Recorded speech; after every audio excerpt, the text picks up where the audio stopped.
কিসের বলো, এটা কোন অঙ্ক? এটা হচ্ছে প্রিমিয়াম রিপোর্টের অঙ্ক, তাই না? ঠিক আছে, তো এখানে আমাদের কি দিয়েছে, কোড নাম্বার দিয়েছে আর সিরিয়াল নাম্বার। এটা কি নাম? ওকে, তো এখানে কি আছে, এটা ওনার এজ কত? এই প্রিমিয়াম রিপোর্ট বলতে কি বোঝাচ্ছে তুমি একটু বলো তো। প্রিমিয়াম রিপোর্ট তৈরি করতে বলছে, যে কোনো বীমা কোম্পানিতে নির্ধারিত কিছু শর্ত থাকে, তাই না? সেই শর্তের উপরে ভিত্তি করে প্রিমিয়ামের নির্ধারণ করা হয়। ধরো এটা বীমা কোম্পানির একটা শর্ত দিছে, যদি বয়স 15 বছরের নিচে হয় তাহলে প্রিমিয়াম হবে কত? 1500 টাকা। যদি বয়স 30 বছরের নিচে হয় তাহলে প্রিমিয়াম কত হবে? 2000 টাকা। আর যদি 45 বছরের নিচে হয় তাহলে 2400 টাকা। আচ্ছা, ঠিক আছে। এবার আমাদের উল্লেখিত শর্ত অনুসারে ভিন্ন ভিন্ন নাম ও বয়স বসালে কত প্রিমিয়াম হবে তা বের করতে হবে, তাই না? তাহলে এখানে রাকিবের কত এজ দিছে বলো, তুমি তো এখনো দাওনি। 85 বছর। তারপরে রিমোর বয়স কত দিচ্ছে? 52।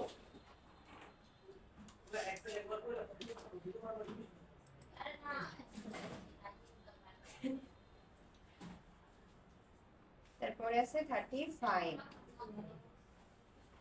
7, 28। সেটা তুমি ইচ্ছা মতোই দাও।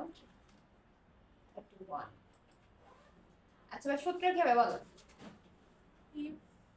ইফ, আগে ইফ না তো, আগে কি দিতে হবে? ইকুয়াল।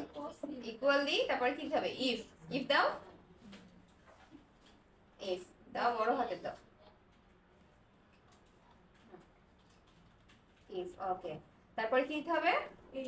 এইচ। তাহলে এখানে এইচ কত আছে? 85। আচ্ছা, তারপরে কি হবে সূত্রে? হ্যাঁ, ইজ গ্রেটার দেন দাও। ওকে, তারপর কত হবে? 1500 দাও। 15।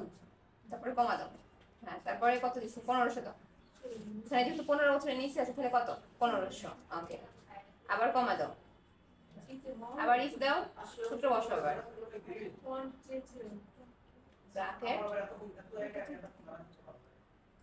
ওকে দাও, কমা, না এটা দেন দাও।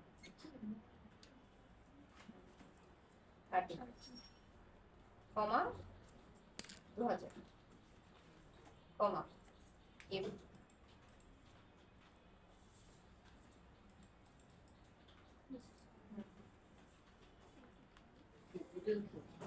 4400,